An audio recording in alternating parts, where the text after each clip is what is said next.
más bien organizado de una manera imperfecta. No necesariamente mala o adversa, pero por lo menos no perfecta, ¿no? En un grado de confusión mayor o de desorden mayor al que presentarían los griegos. Esto es interesante además. Los bárbaros van a ser caracterizados por ser aquellos que se rigen por reyes.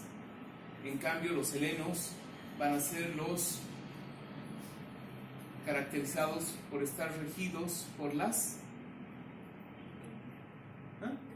No, regidos, gobernados. Los bárbaros son gobernados por reyes. En cambio, los helenos se van a comprender como regidos por los dioses. No. Es decir, hay un papel de los dioses, sí, imperante, hasta cierto punto importante, pero aquí hay precisamente la transformación. Para los considerados bárbaros, estos reyes son además reyes divinos. Ustedes pueden recordar inclusive en la difusión de algunas características de estas sociedades antiguas, como en películas como 300, ¿no? El rey Jerjes de los persas es un rey Dios, no es un rey divino. En cambio, los griegos van a decir, bueno, eso está interesante para los bárbaros, pero para nosotros ya no hay un dominio de los reyes, sino hay un dominio de las leyes. Y eso se puede ver ya en la recuperación y en la formulación de la concepción de isonomía en Platón, ¿no? Esta idea de igualdad entre los reyes. En este sentido, los bárbaros se rigen por los reyes, y esto significa lo siguiente, ¿no? Que resultaron de la unión de personas sometidas a reyes, ya que toda casa está regida por el más anciano y por lo tanto también las colonias a causa de su parentesco. Hay también una gerontocracia muy marcada. Y, sin embargo, aquí se mantiene un principio de explicación importante. Una de las unidades básicas de organización de las conformaciones políticas o de las comunidades va a ser la casa. En ese sentido, el gobierno de los bárbaros siempre va a ser un gobierno monárquico, ¿no? Donde alguien debe establecerse en el poder, y mejor si es de manera vitalicia. Más bien hoy en día estamos ya en otra época y obviamente no tenemos ese tipo de arranques monárquicos, ¿no? Bien, continuando, también hemos visto algunos lineamientos metodológicos que propone Aristóteles para el abordaje del tema. Él dice que es importante tratar de ver un origen evolutivo, es decir, un proceso de desarrollo de aquello que se está estudiando. Y ese tipo de visión que va desde el origen hasta un desarrollo permite una visión más perfecta. Dentro de ese parámetro, Aristóteles afirma que la comunidad perfecta se apoya o se organiza a partir de varias aldeas, ¿no? Y esa conformación se denomina ciudad, la polis. Esta polis debe tener un nivel más alto de autosuficiencia, vean, y aquí está la remisión a la idea de origen, a causa de que nació de las necesidades de la vida, pero subsiste para el vivir bien. Entonces, esta relación que va desde el origen hasta una evolución o un proceso mejor, nos lleva desde la respuesta a las necesidades básicas de la vida hasta una concepción de vivir bien. Es decir, los seres humanos serían cierto tipo de seres vivos que comienzan primero respondiendo a las necesidades básicas para después responder más bien a un ordenamiento, podríamos decir, superior. Y eso se ve también, por ejemplo, en el primer capítulo del primer libro de la Metafísica de Aristóteles, cuando afirma que los hombres comenzaron a filosofar después de que tenían las necesidades básicas cubiertas. Es decir, el acceso pleno a la belleza, al conocimiento y al bien corresponden a aquellas sociedades o aquellas organizaciones en las que se ha sabido responder primero a las necesidades básicas. Eso significa, por una parte, que sí, ¿no? Uno primero necesita estar bien comido para pensar mejor. Y dos, que si ha aprendido a comer y a llevarse un alimento a la boca, debe ser capaz de también llevar la mente hacia cosas más altas, ¿no? Entonces aquí hay un proceso de mejoramiento, pero también de estabilidad. La alta exigencia de estas sociedades es ya por una parte establecer sí la reproducción, por ejemplo, de la alimentación y de las necesidades básicas, pero al mismo tiempo mantener como gran exigencia estas otras altas relaciones que se han establecido. Ahora, ¿en qué consisten estas necesidades básicas y estas altas relaciones? Las necesidades básicas consisten solamente en poder llenar el buche, solamente en alimentarse bien, solamente en vestirse bien. Esa capacidad de alimentarse y vestirse está centrada en una concepción en torno al individuo, en torno a la colectividad. ¿Qué significa, pues, entonces completar estas necesidades básicas? ¿Y qué significa el establecimiento de ese orden para el vivir bien? Esas son preguntas que usualmente, cuando se interpreta Aristóteles, se dejan de lado y se piensa que, ¿no? Y ahí entra una interferencia de interpretación usualmente marxista y se empieza entonces a establecer relaciones de los proletarios y los pobres frente a los organizados o dueños de los medios de producción, y ahí la discusión se entorpece.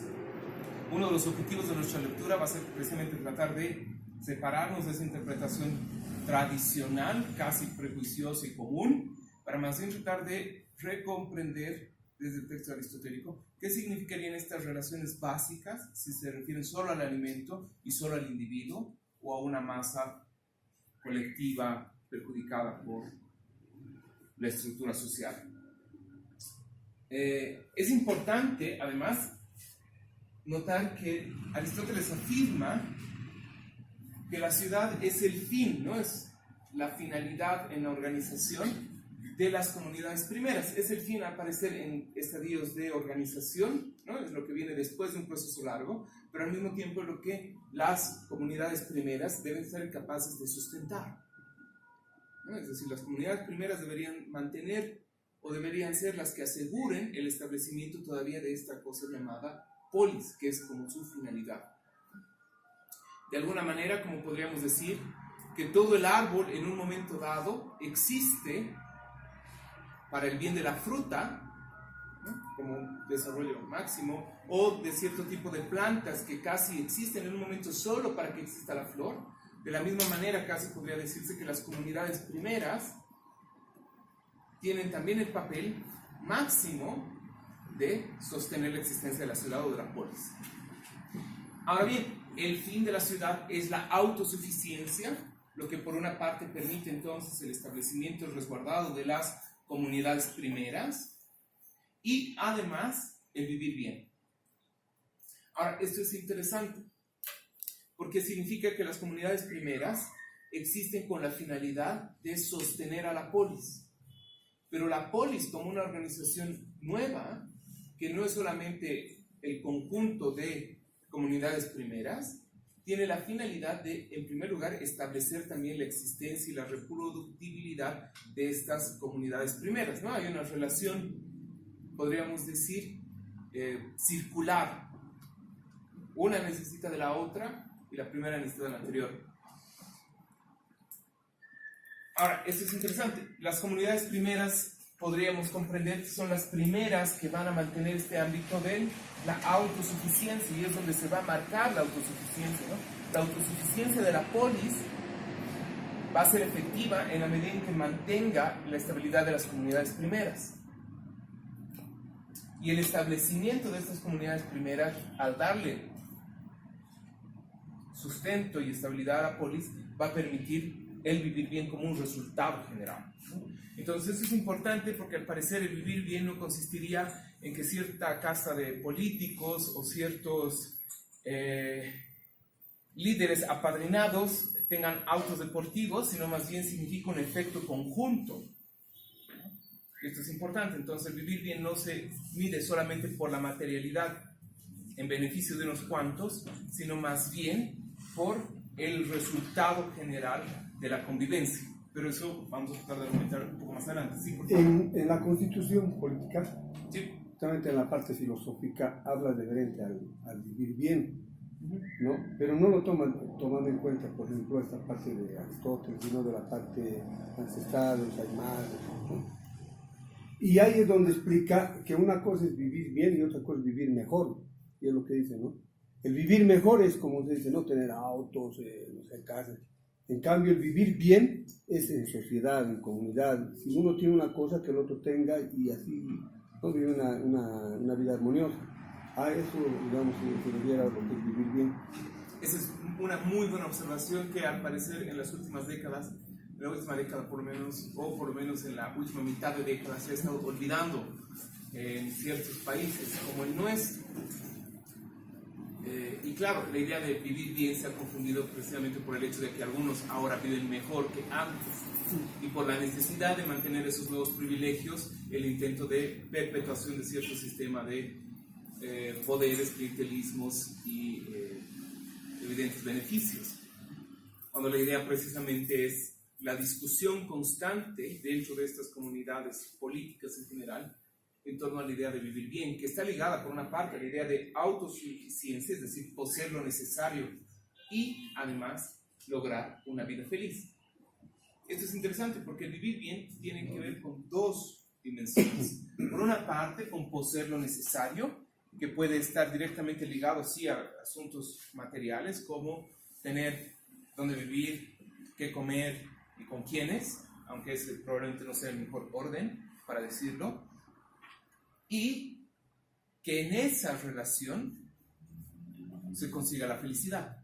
La idea de vivir bien es la idea de la felicidad en comunidad aparejada a la idea de lo necesario. Eso es interesante porque entonces no basta solamente con repartir arroz o chuño a toda la gente para decir que se ha logrado un nivel superior. No basta con que toda la gente sepa escribir su nombre o leer un texto, por ejemplo, quiere votar sí o no, sino que además pueda alimentarse, disfrutar del alimento y por otra parte comprender y rechazar cierto tipo de elecciones. Entonces, eso es interesante y es uno de los puntos que ahora queríamos señalar. ¿Qué es esto finalmente de una vida feliz? Y aunque no podamos definirla, y esto tuviese que definirse históricamente según cada época, ¿cuáles son las estructuras que permiten una vida feliz? ¿Y en qué consiste ese orden de lo necesario para la vida? Esas son las preguntas que ahora entonces nos van guiando. Y esto es interesante porque entonces nos permiten entablar un diálogo, si se quiere adjetivarlo así como ancestral, entre, por ejemplo, las comunidades precolombinas en nuestra región y, por ejemplo, este pensamiento que igual tiene por lo menos 2500 años también de antigüedad. Porque entonces habría una aspiración humana en general a vivir bien. Y esa aspiración general humana entonces nos permite tener un principio de cohesión por encima de los estados nacionales. Y por lo tanto el argumento de decir, no, es que solamente como estos pueblos originarios corresponden a esta historia del Estado, entonces son terriblemente particulares y son únicos en torno a la humanidad. ¿Me explico? Nuestro acceso a Aristóteles es para precisamente ampliar la visión y la reflexión a lo que puede ser pensado acá, como un ejercicio de apertura, no como un ejercicio de imposición. Sí. ¿Esto tendría que estar relacionado con el sistema capitalista y socialista también? No, porque estas son organizaciones precapitalistas y presocialistas. Porque el capitalismo en realidad es el desarrollo individual de la persona, en cambio el socialismo es de la comunidad. No, es de la sociedad, de un grupo determinado de sociedad. Por ejemplo, cuando alguna brillante mente ha dicho que las personas que habitan en el Tifnis, en esta región selvática, son proletarios, por ejemplo, lo que está haciendo es un brillante ejemplo de cómo es fácil no pensar y simplemente utilizar palabras claves generales que parecen interesantes para explicar la realidad, pero pueden resultar huecas para un conocimiento verdadero. Los proletarios se establecen como tales frente o en relación de dependencia a una producción industrial. Así es que eso significa o que el autor de esa frase piensa que la naturaleza es algo así como una industria parada que hay que mover, o simplemente no sabe lo que está diciendo. Y las dos posibilidades son válidas en este caso, creo yo. En la segunda opción, claro, a lo que me refiero es que está aplicando directamente teorías generales. Ahora, la idea de capitalismo y socialismo, comunismo, tiene unos antecedentes que van por el siglo XVI, XVII, van por ejemplo también por el Renacimiento, y tiene que ver por una parte con la concepción liberal en torno a la facultad de la persona individual como digna, pero además capaz de hacer negocios, que son los principios del liberalismo, y la creación, por ejemplo, del derecho privado y de la reformulación del derecho civil, que se da a partir del siglo XVI en especial. Y por otra parte, el comunismo o el socialismo tiene también sus raíces en concepciones de utopías sociales, ¿no? Al estilo de Tomás Moro, ¿no? Que son cierto tipo de comunidades que no han sido completamente viciadas por los desarrollos tecnológicos y serían estados ideales a los que habría que retornar. Ahora, ahí estamos hablando sí de cierto tipo de colectividades, y en ese momento sí encontramos una tensión fuerte entre lo que después va a ser el tipo de socialismo pensado como estas masas oprimidas, en especial como resultado de la revolución industrial, pero también la tensión hacia atrás de comunidades humanas autosustentables basadas principalmente en relaciones igualitarias de derechos y no solamente de producciones. Ahora, Aristóteles está precisamente mucho antes de todo este proceso.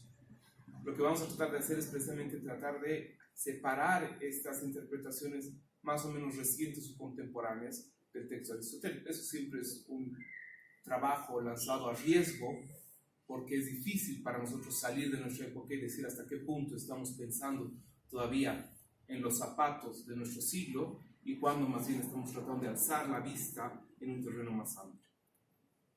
Pero por lo menos como ejercicio debe servirnos. Aspecto importante sobre el término naturaleza.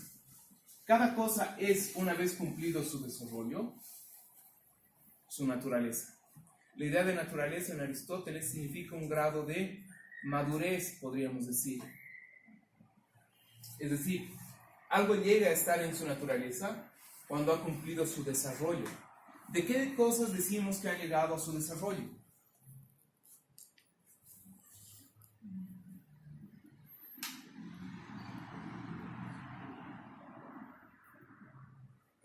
Por ejemplo, El hombre, ¿ya? ¿Cuándo llega a su desarrollo? su madurez, ¿Ya? ¿Cuándo llega a su madurez? ¿Cuándo llega a la madurez el hombre? 25, 40 años. ¿No? Entre los 25 y 30 años llega a su madurez y después de eso.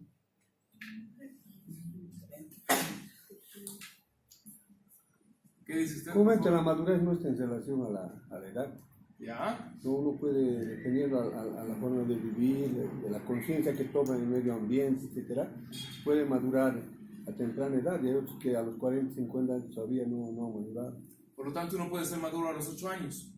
No tanto. Ajá, eso es interesante porque No entonces hay cierto tipo de límites y eso también nos permite indicar que hay, por lo menos en términos ideales o de mejor estado, debería haber un encuentro entre la dimensión, por ejemplo, fisiológico-biológica y la parte, diríamos hoy en día, psicológica. ¿En qué etapa sería, por ejemplo, más perfecto este encuentro? Entre los 15 a 20 años. Entre los 15 y 20 años y después... Esa es la idea, porque ¿Por qué? una persona ya va madurando, ya tiene más Va madurando. claro. Lo que nos interesa es el momento de madurez. Para mí pues, sería lo indicado que esta etapa sea entre los 15 a 20 años. ¿Y esa es la etapa de madurez plena o de llegar a la madurez? ¿Y cuándo se llegaría a la madurez? Esa sería la discusión. Dicen que desde 25 a 30 años como la alteren, ¿sí? Una persona está preparada para tener hijos y todo eso.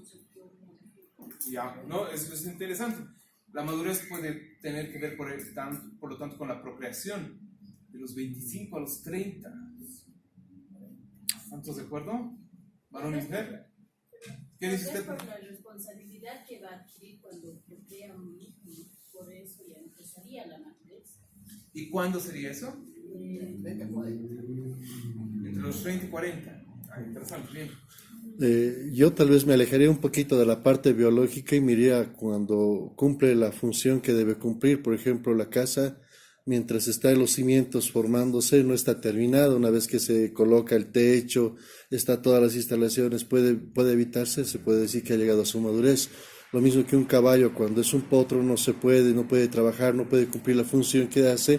Sin embargo, cuando ya puede trabajar, digamos, ayudando en la misma instancia, se podría decir que ha llegado a su madurez.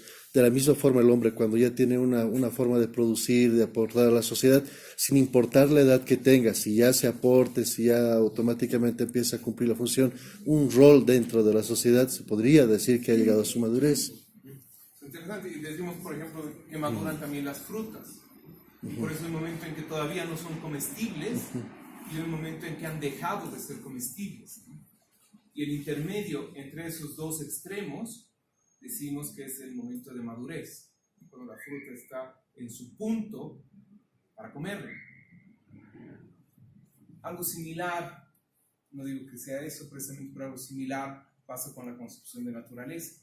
No hay que olvidar que Aristóteles viene además de un contexto de observación de lo natural y que la descripción de la naturaleza le sirve en varios aspectos como parámetro para establecer lineamientos para la verdad, no para decir qué es la verdad, pero sí lineamientos para comprenderla. En este sentido, cuando una cosa ha cumplido su desarrollo, decimos nosotros en nuestro lenguaje que ha llegado a su madurez, como la fruta, como la casa ya construida y lista para habitar, como la persona que puede procrear, pero que también puede hacerse cargo de esa responsabilidad, como el animal de carga que está listo para cargar. Entonces, cuando hablamos de madurez, hablamos de ese momento.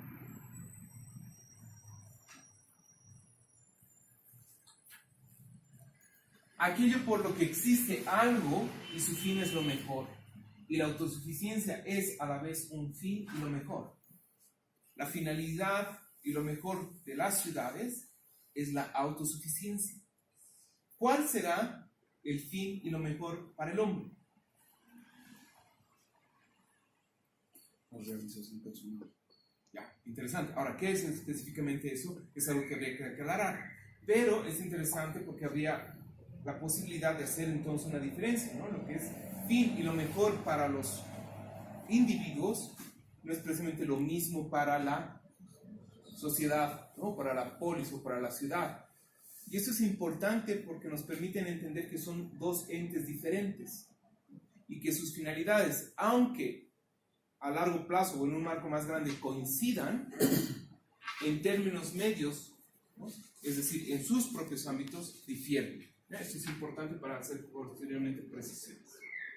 Ok, ahora bien, es muy interesante una de las afirmaciones que tenemos en torno al final del 152b, es que la ciudad es una de las cosas naturales.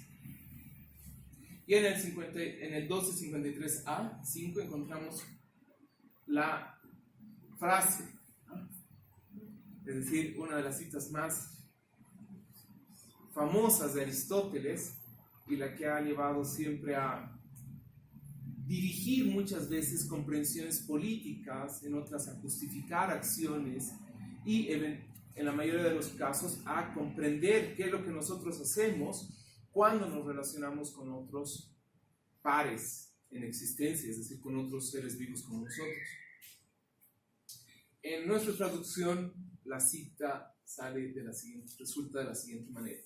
El hombre es por naturaleza un animal social, y que el insocial por naturaleza y no por azar es o un ser inferior o un ser superior al hombre. Es decir, solamente habrían dos tipos de seres vivos que serían asociales o que no necesitarían vivir en sociedad. Uno son los los animales y los otros, los dioses. Todos estamos en un ámbito además politeísta, ¿no? Sí, por favor. No sé si ha sido una traducción, en diferentes ediciones a veces las traducciones varían. Y Por supuesto. bueno, hasta puede en la interpretación llegar a variar el fondo. Indudablemente. En alguna editorial respecto a Aristóteles, y esta frase, no sé si es la misma, tengo mi duda en este momento, decía, el hombre es un animal político. Si se le quita lo político, solo queda el animal.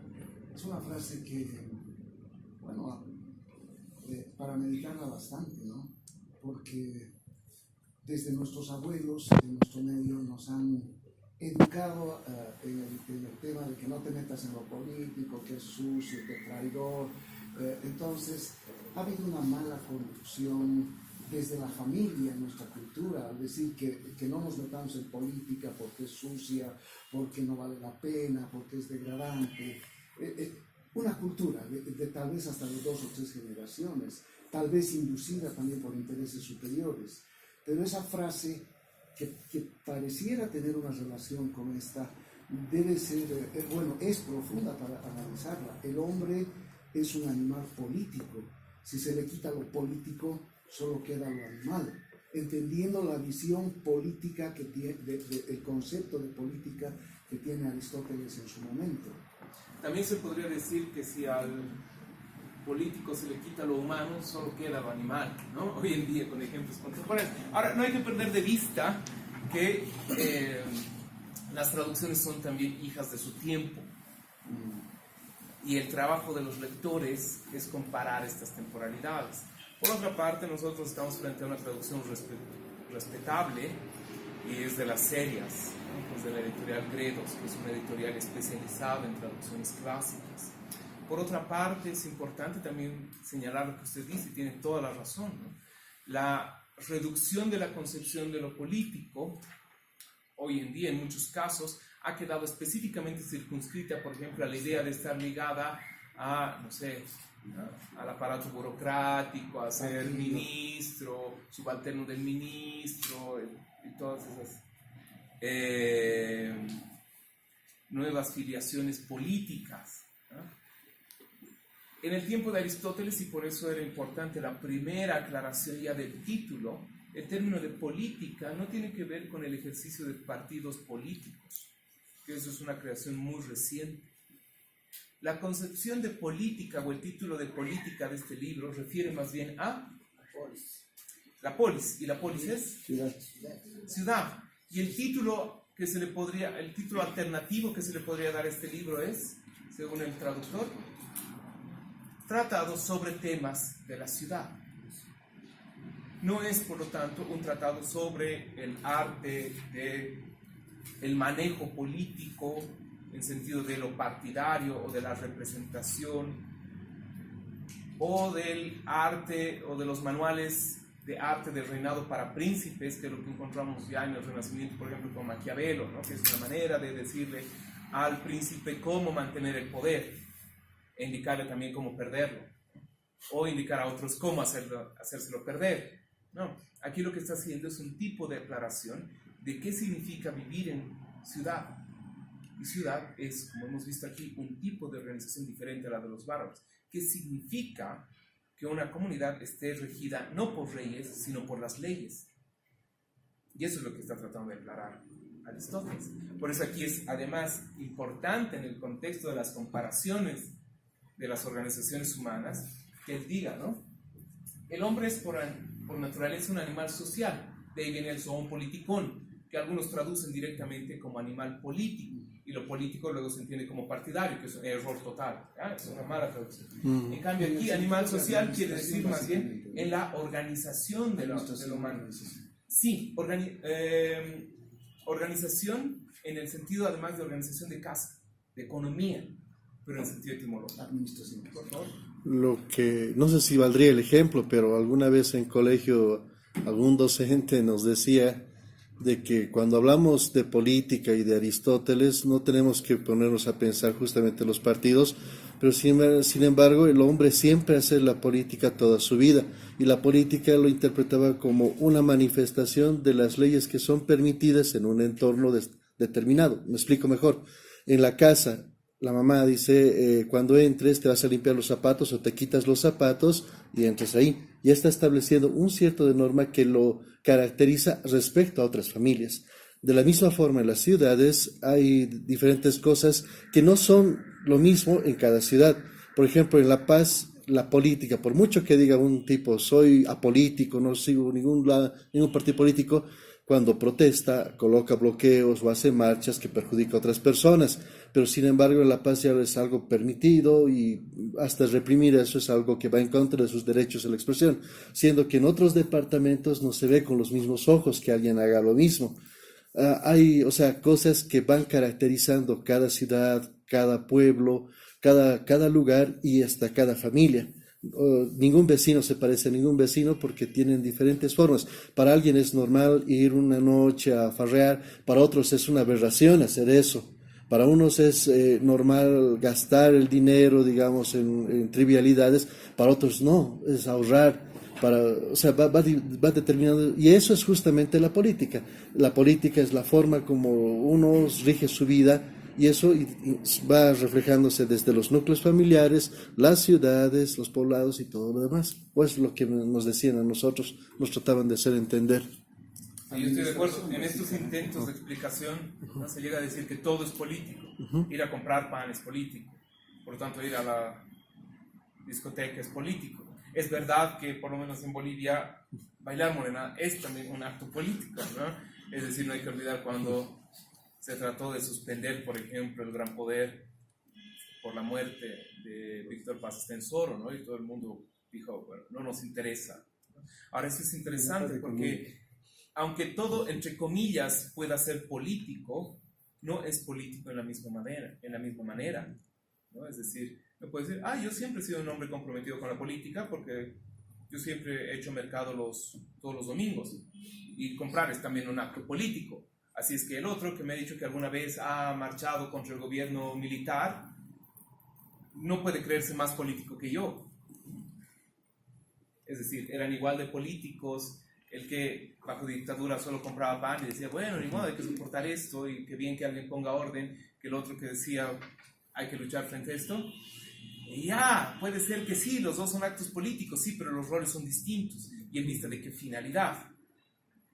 ¿No? Y hay que tener mucho cuidado también en esa amplitud de la idea de lo político. Dos, me parece importante, sí, hacer como está, me parece, en la parte inicial del esclarecimiento que venía en su rememorado profesor de colegio, en el hecho siguiente, ¿no? Mantener la idea del animal político en Aristóteles como un animal social, en otras palabras, ¿ya? No como un lobo, como una fiera que de pronto se pone corbata y trata de ser dócil con los demás para no emitir su fuerza descomunal. Eso es un error. Sino más bien para pensar, uno, como ser vivo. Dos, nuestra característica de ser vivo no es la misma que la de los animales. Los animales pueden en algún momento dispensar de una vida comunitaria y por lo tanto de una vida con leyes, de una vida organizada. Los dioses al parecer también.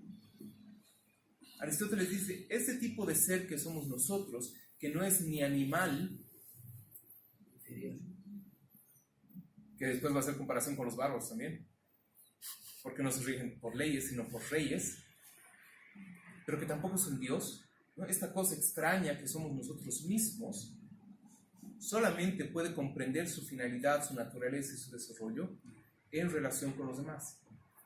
De ahí que surja como problema fundamental el hecho de cómo es posible que nos relacionemos con los otros. No solo no como primera pregunta, ¿cuál es la mejor organización?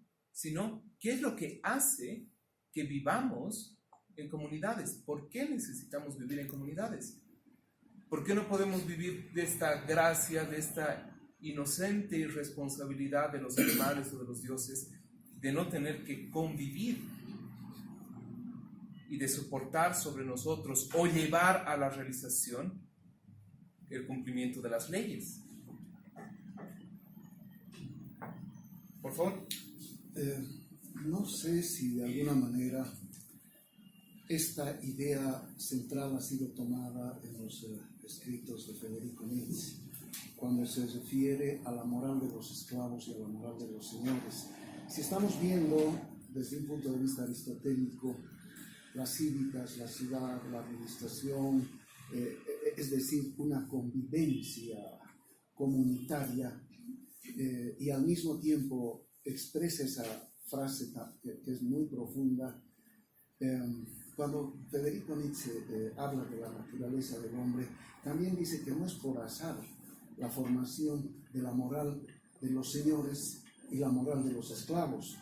Cuando se refiere a la moral de los esclavos, habla de aquellas personas sujetas que no tienen libertad, sujetas a sus pasiones, sujetas a vicios, sujetas a todo lo contrario a lo que son las virtudes exaltadas en el superhombre nietzscheano, ¿no?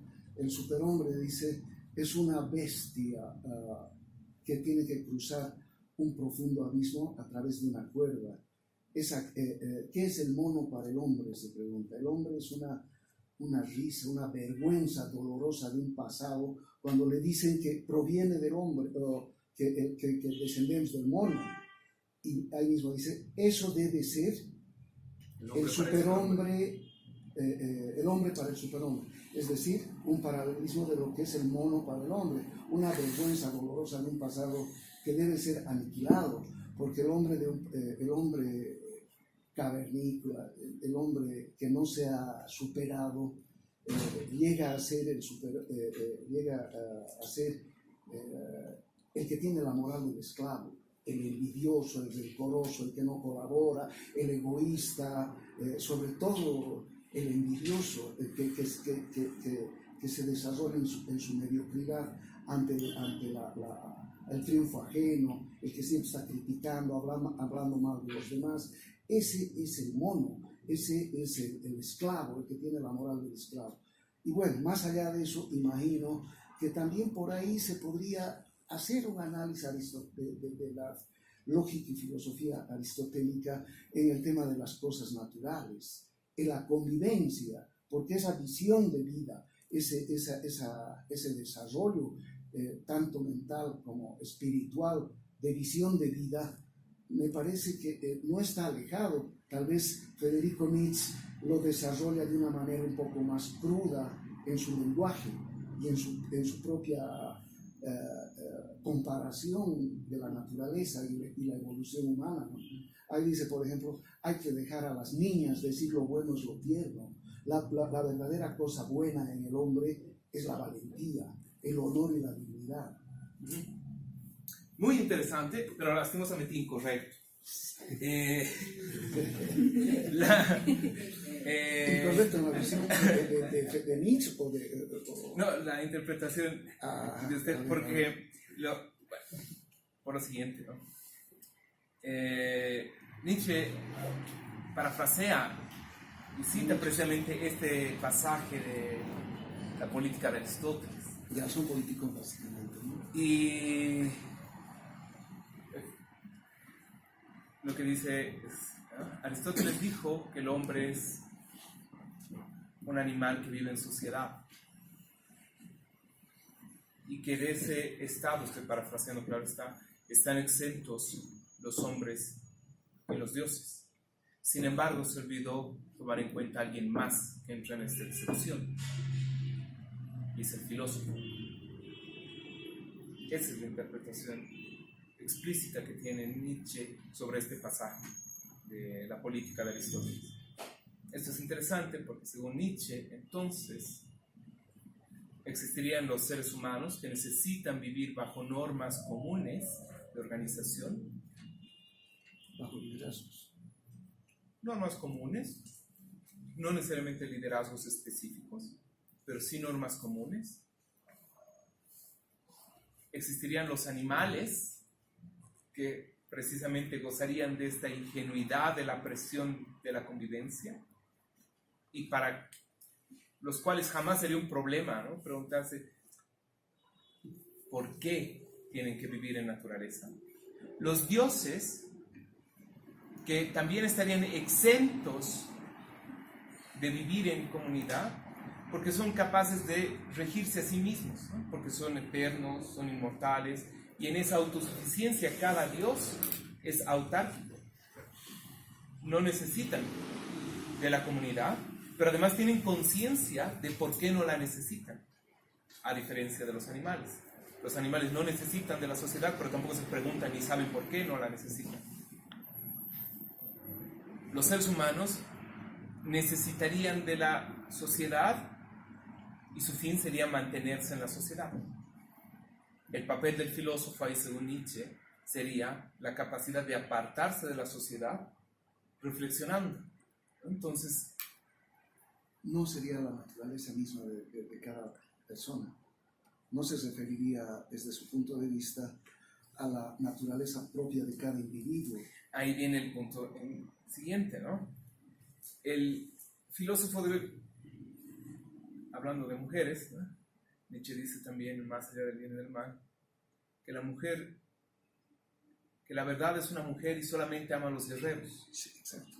Por lo tanto, el filósofo caracteriza este tipo de guerrero que está en lucha consigo mismo y que busca definitivamente un establecimiento de virtudes y de moral por encima de los parámetros comunes de la sociedad. Ahora, si recordamos lo que escribe también Nietzsche en 1888 en el Ecce Homo, recordamos que este establecimiento de virtudes no es solamente un cambio de actitud frente a la masa general, ni una elevación por encima de las necesidades de lo que es común para vivir. Más bien Nietzsche va a proponer una radicalización en lo común y lo necesario para vivir. Por eso es que va a retomar dentro de su concepción, entre comillas, de fisiología, necesidad de vivienda. Él va a decir, hoy en día los seres humanos, tercera parte de la Ciudad de Zaratustra, de las virtudes empequeñecedoras, hoy en día todos los seres humanos viven en casas pequeñas. ¿Acaso puede Zaratustra entrar en ellas? Por supuesto, pero necesita agacharse, ¿no? Es decir, hay una conformación de las ciudades, de la vivienda, de lo que es necesario para vivir, que hoy se ha vuelto en más bien denigrante, ennoblecedora, y que no logra llegar a la madurez filosófica en los casos. Eso podemos verlo también ahora, ¿no? Con la explosión de las construcciones, ¿no? Las casas modernas son el doble de caras por la mitad del espacio. La alimentación. ¿Qué es lo que uno va a comer, ¿no? Significa, por lo tanto, un régimen de vivienda, un régimen de dieta, un régimen de amistad que pone en tensión. Nietzsche va a estar siempre discutiendo con los del pasado histórico. Ahora, hay que tener cuidado con esto, ¿no? Porque esos altos valores establecidos con Nietzsche han sido prontamente interpretados para hacer surgir lo que él combatía. En el Ecce Homo también dice, ¿no? Haciendo referencia al anticristo, que su lucha no ha sido estrictamente o solo contra el cristianismo, que ha sido solamente un pasaje de su lucha en contra de lo que usted bien ha citado, del resentimiento. Y lastimosamente, paradójicamente, lo que ha pasado es que en torno a los libros de Nietzsche y a la interpretación de Nietzsche se ha creado más bien una comunidad transnacional o supranacional de individuos resentidos con la sociedad que se han sentido marcados por una especificidad única y que en su rasgo de incomprendidos por la sociedad de pronto están marcados por este don de la superioridad, ¿no? De hecho, casi en un estado natural, y es lo que ha pasado, por ejemplo, con la interpretación de principios del siglo XX, ¿no? Donde todo aquel que se sentía simplemente diferente por algún cargo jerárquico, por lo que sea, del resto, suponía que estaba más cerca del superhombre, cosa que Nietzsche ciertamente tampoco habría propuesto, ¿no? Y eso viene por la interpretación del Tercer Reich de las obras de Nietzsche. Ahora, ¿cuál es el punto interesante de comparación al que me interesa llegar? Y es el que ya he señalado. Que Nietzsche, aunque se aparte y reformula la concepción de Aristóteles, vuelve a retomar la descripción de qué es necesario para vivir, aun cuando esa manera de vivir significa un alejarse del hombre o del animal social, de los animales y de los dioses. Y eso es interesante, porque finalmente Nietzsche no podría establecer esos lineamientos fundamentales de no haber sido también ya por esta apertura que hace Aristóteles. Lo que sea la vida en sociedad o la vida apartada de la sociedad solamente puede ser comprendida cuando entendamos qué es eso que nos permite participar en la comunidad. Solamente podemos ser asociales, y es la tesis de Nietzsche, cuando radicalicemos en la base de lo social. ¿Cuál es esa base de lo social? Encontramos una de sus primeras grandes descripciones en la política de Aristóteles. Por eso dice, razón de la naturaleza social del hombre. Y pregunta central, ¿por qué es un ser social más que cualquier animal gregario? Es decir, hay animales que viven en comunidad, hay animales que viven en manadas, más que en comunidades, digamos en manadas, en agrupaciones. Las abejas viven también así. Pero ¿por qué, aunque estos animales viven juntos, no viven por naturaleza social? ¿Por qué solo el hombre tiene naturaleza social? ¿Y por qué los animales, aunque los metamos todos en una jaula o los arrinconemos en un recinto, solo viven uno al lado del otro? Instinto versus capacidad de discernimiento. Interesante explicación del siglo XVII al XIX. Veamos qué dice Aristóteles antes de esas explicaciones. La naturaleza, como decimos, no hace nada en vano, y el hombre es el único animal que tiene palabra. Interesante. ¿Cuál sería entonces esta relación? ¿O cuál sería esta característica, por decirlo así, que hace que la relación de los individuos humanos siempre tienda a convertirse en una relación social, de convivencia, y en cambio la de los animales no? ¿Cuál es la apertura a lo social, según Aristóteles? La palabra, el logos, discurso también, conversación, comprensión. Lo que después directamente se traduce de manera muy circunscrita a estudio, razón o tratado, significa originalmente también habla, dialecto, comunicación.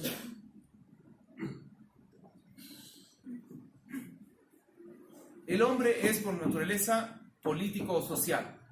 ¿Por qué? Porque tiene palabra. Si ponemos ahora esto en orden, porque Aristóteles está yendo, como plantea ya en la física, de lo más evidente a lo menos evidente, en comillas, es decir, la causa está ahora dirigiéndose hacia el origen. ¿Cómo podríamos ordenar esto? El hombre es un animal con palabra. Zoon logon ejón es la frase griega que está aquí.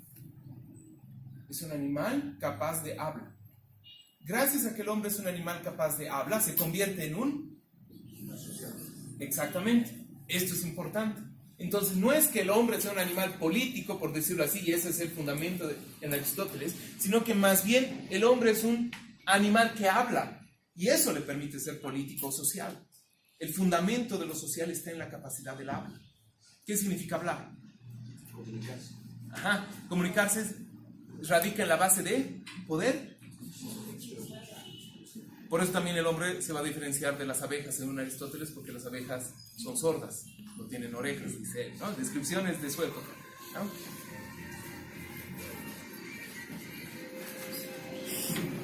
Tenemos palabras en otros idiomas, lo que sea, pero tenemos palabras, ¿no? Vivimos en comunidades habladas. Lo primero que nos reúne como sociedad no es la capacidad de crear casas, sino la capacidad de la comunidad, de una comunicación. Doctor, ¿y si en esta época había un sordomudo, era considerado un animal? Buena pregunta. Sin embargo, aquí el habla tiene que ver con comunicación.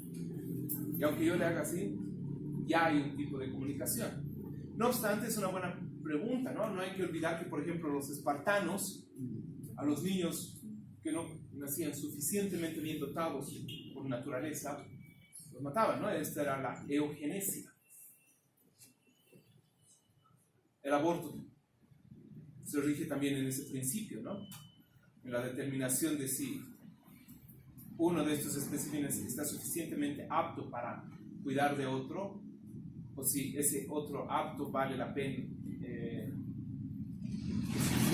capaz de ser cuidado, ¿no? Con los requerimientos básicos, ¿no? Entonces la eugenesia es siempre un problema que está en los límites y casi en el fundamento también de la comprensión de esto.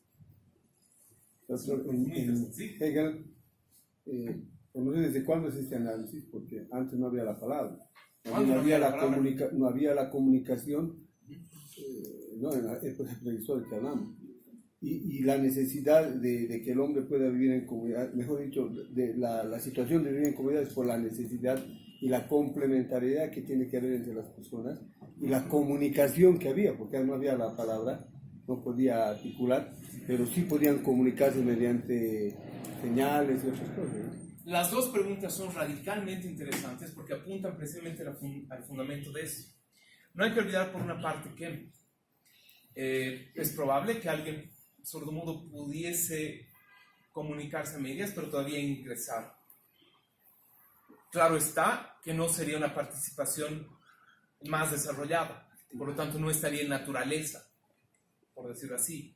Dos, que aunque se pudiese hablar, no necesariamente todos los que expresan sonido por la boca hablan en sentido estricto. Y eso lo vamos a ver precisamente con los bárbaros.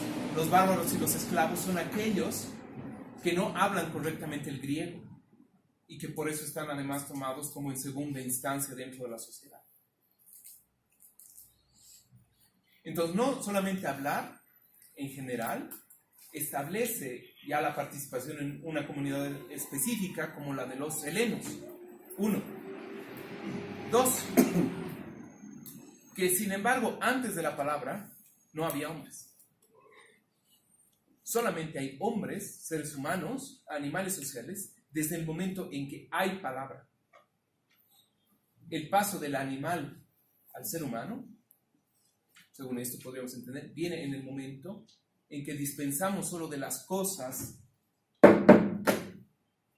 o de las manos para comunicarnos, incluyendo golpes, y pasamos a la capacidad de escucharnos y unirnos mediante la palabra.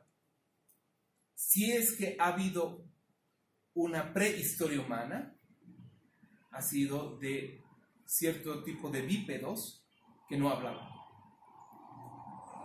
Solamente hay humanos desde que se habla y solamente hay sociedad desde que se habla. Antes de eso no se puede hablar de sociedad. Es interesante y es un punto terriblemente discutir. Y es un punto interesante. ¿Qué pasa si ampliamos la idea de habla-lenguaje? ¿Los animales tienen lenguaje? Esos actuales animales a los que se los violenta tratando de convertirlos en humanos. ¿Tienen lenguaje? Los delfines comunican. Ya, se comunican los delfines. Le decimos al perro, le reñimos, no sé qué, a su caso, le hablamos bonito al gato, se bota de un lado. ¿Son capaces de poesía?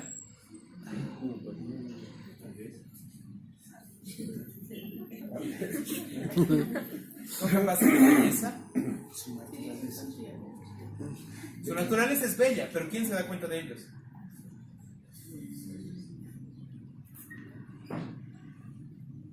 ¿La naturaleza está en ellos o en nuestros ojos?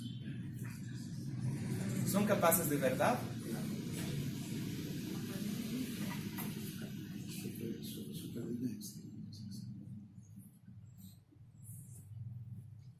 Ahí se podría hacer inclusive una restricción, ¿no? El ser humano es aquel que vive en sociedades gracias a una palabra que le permite el acceso a lo bello, lo verdadero y lo común.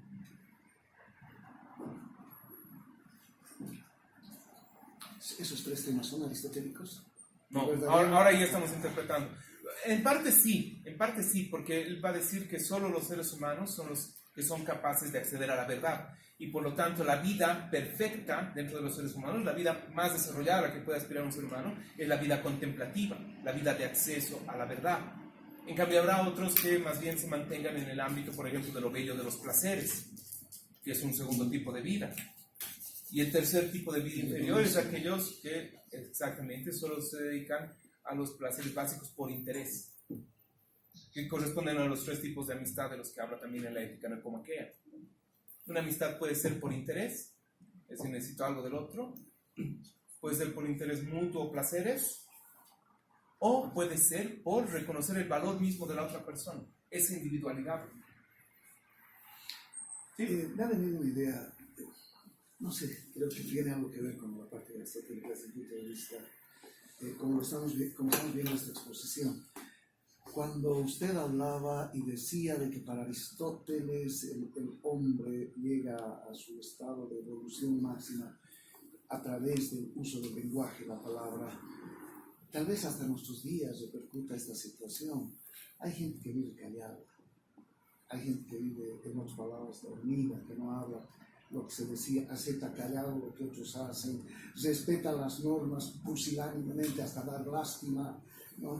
Entonces, tal vez sea un pensamiento tan brillante que demuestra una naturaleza actual del siglo XXI. Hay gente que no habla, llega a la vulgaridad de decir guagua que no llora no mama, hay un dicho popular que dice eso.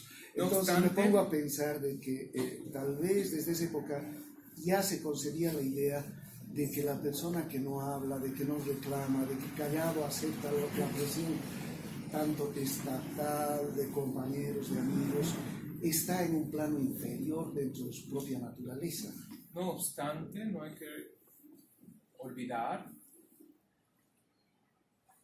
que ya en la sabiduría griega, ¿no?, frente a la cual luego los filósofos van a ser amantes de la sabiduría, y que salen inscripciones como del oráculo de Delfos, ¿no? Cuida de ti, conócete a ti mismo. También decían, piensa lo que vas a decir. Hay silencios inteligentes. Por demás. Porque el único que es más tonto que el tonto es aquel que discute con este. Y luego Shakespeare también dice, ¿no? Es mejor ser dueño de tus silencios que esclavo de tus palabras. No sé, de repente encontramos algún fragmento que pueda sostener esa interpretación, pero si yo ahora trato de hacer memoria, no vería algo así. No obstante, sí, quitándole, por ejemplo, el uso extremo de los adjetivos, sí va a ser importante para Aristóteles la regulación de las leyes mediante el ejercicio de la palabra, es decir, mediante el ejercicio de la comunicación. Esa es la diferencia entre ser gobernado por reyes y ser gobernado por leyes.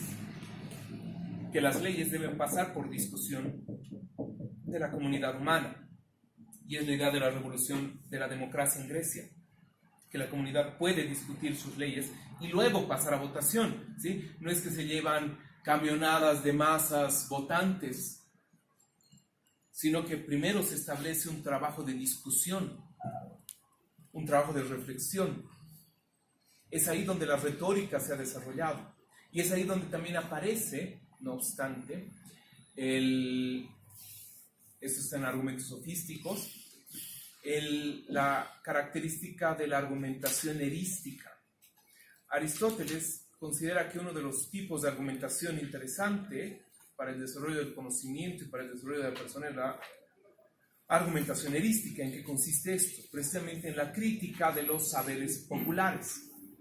La mayoría de la gente opina esto, no se refiere exactamente a quién, si Juan, Pedro, Manuel, Lucía, Andrea o María, sino que en general hay una idea comúnmente aceptada.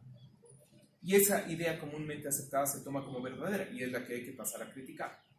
Por ejemplo, podríamos poner como interesante elemento de discusión el Dakar. La mayoría de la gente piensa que el Dakar es importante. No, la televisión puede ser ese contrincante en estas argumentaciones erísticas, ya que trata de ser la voz de la opinión pública, ¿no?, del tiempo actual, ¿no?, y del presente.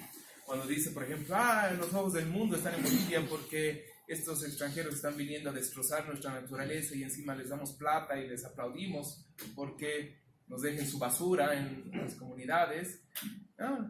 En otras palabras, ¿no? Los ojos del mundo están en Bolivia porque tenemos el Dakar.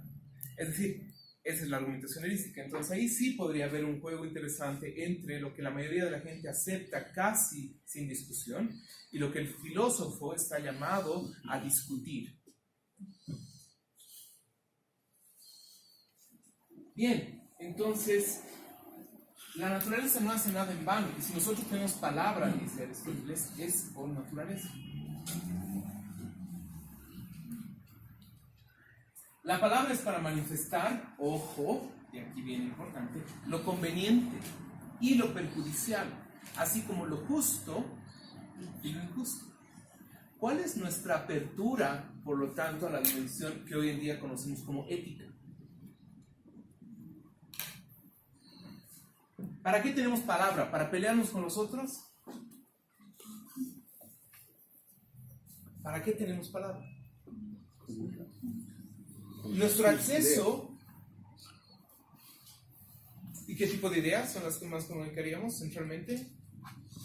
Las ideas que tienen que ver en torno a lo perjudicial y lo conveniente, y las que están en relación con lo justo e injusto.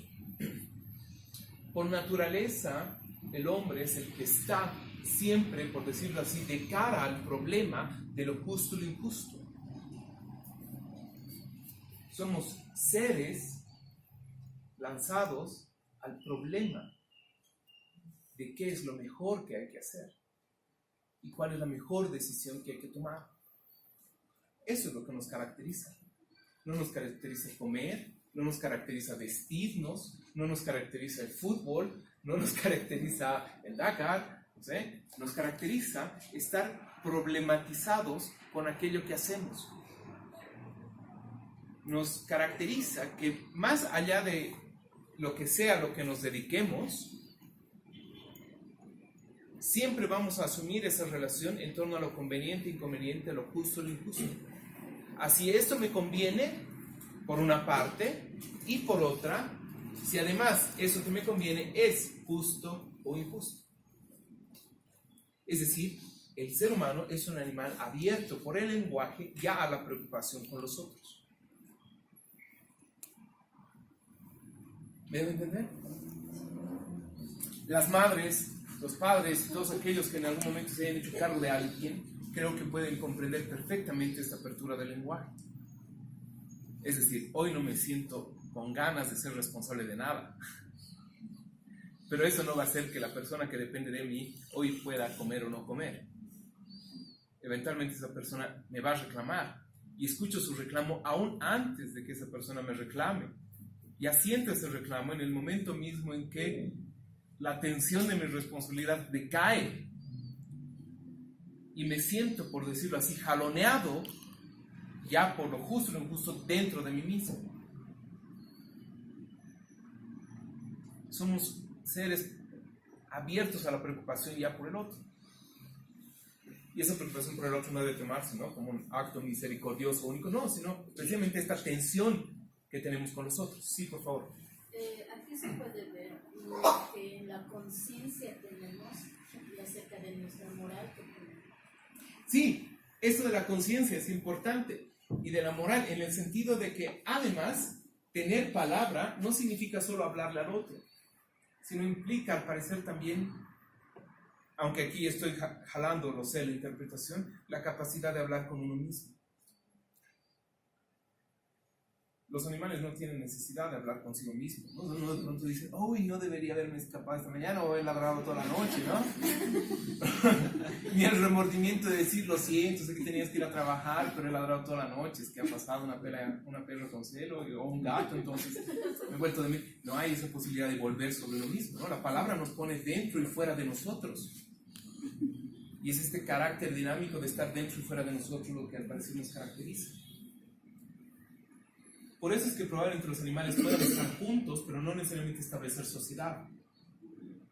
En cambio nosotros, apretados en un minibús, ya tendemos aunque sea amorosamente, a la conversación con el desconocido. ¿Y qué ha hecho usted? Sí, es que estoy enfermo, es que déme el asiento. O esta reformulada atención del mismo celular, que es mantener la comunicación constante. Y esto que deriva luego en el parloteo, ¿no? Y tener que hablar de cualquier cosa todo el rato, aunque no se diga precisamente nada.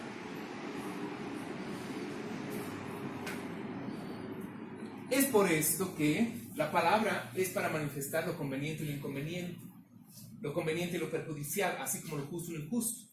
Y esto es lo propio del hombre frente a los demás animales, poseer él solo el sentido del bien y del mal, de lo justo y lo injusto, y de los demás valores. Y la participación comunitaria de estas cosas constituye la casa y la ciudad. ¿Gracias a qué tenemos casas y ciudades? ¿Gracias a que formamos partidos políticos? No, en primera instancia, ¿gracias a qué? Tenemos lenguaje. El lenguaje es esta característica humana que desarrolla toda nuestra demás complejidad. Es importante aquí la cita de Ética Nicomaquea, libro 9, capítulo 9, también, pasaje 1170b11. He aquí lo que se produce cuando se convive y se intercambian palabras y pensamientos, porque así podrá definirse la sociedad humana y no como la del ganado por el hecho de pacer en el mismo prado. Es una cita maravillosa y a todas luces clara. Es decir, realmente podemos agruparnos como ganado, ¿no? Podemos tratarnos inclusive unos a nosotros como animales, lastimosamente. Pero aunque hagamos eso, sabemos que al ganado necesitas jalarlo, necesitas arrearlo, y nada más, y solo eso. Y después, aunque le pidas de rodillas, jamás te va a hacer caso.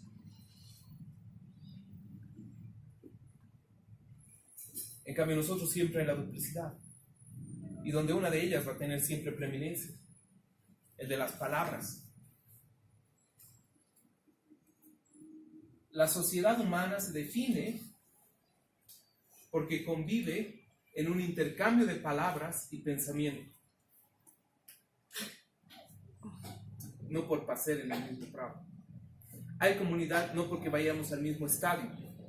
Hay comunidad y sociedad no porque comemos en el mismo restaurante o comedor popular, sino porque somos capaces de comunicarnos y tener preocupaciones comunes.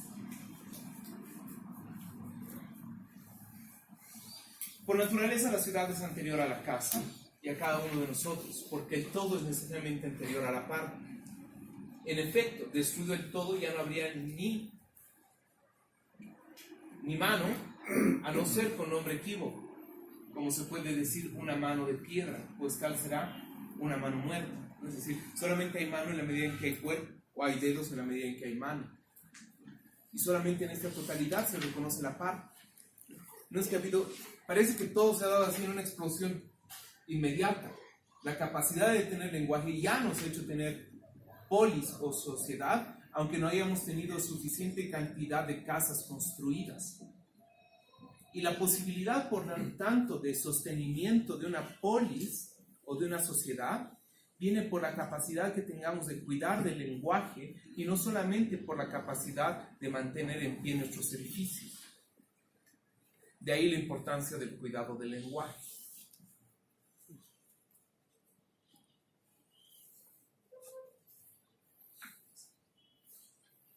Todas las cosas se definen por su función y por sus facultades, de suerte que cuando estas ya no son tales, no se puede decir que las cosas son las mismas, sino del mismo nombre. Porque si cada uno por separado no se basta a sí mismo, se encontrará de manera semejante a las demás partes en relación con el todo. Cada uno de los miembros debe tender a mantenerse por sí mismo y de esa manera asegura también el sostenimiento de los otros. Y el que no puede vivir en comunidad o no necesita nada por su propia suficiencia, no es miembro de la ciudad, sino una bestia o un dios, ¿no? Que era la referencia que se hacía. ¿Qué es lo que no tiene la bestia? Palabra. Y aunque tenga lenguaje, no es una palabra que comunique intereses ni pensamientos. Y los dioses, por eso se encuentran siempre alejados de los hombres y no necesitan conversar con ellos, salvo en algunos momentos, pero usualmente por intermediarios. Pues así como el hombre perfecto es el mejor de los animales, de los seres vivos, es decir, así también, apartado de la ley y la justicia, es el peor de todos. De ahí la importancia también del cultivo del lenguaje. Pero, por eso, sin virtud es el ser más impío y feroz y el peor en su lascivia y voracidad. Este carácter de animal desanimalizado por el lenguaje lo hace no solamente el más capaz de sociedad y de leyes, sino que también lo hace el más capaz de violencia. La justicia, en cambio, es un valor cívico, pues la justicia es el orden de la comunidad civil y la virtud de la justicia es el discernimiento de lo justo, que, es importante aclarar, viene cuando somos capaces de esclarecer en comunicación con otro en qué consiste eso de lo justo como relación. Lo justo no es solamente entonces aquello que depende del individuo, sino aquello que se establece en la comunidad mediante la discusión comúnmente interesada por llegar a la naturaleza o la madurez del conjunto, y donde cada uno tiene una participación valiosa. Por eso, el cuidado de la palabra es también un cuidado de la justicia. Y como es justo terminar a tiempo, no digo más que gracias.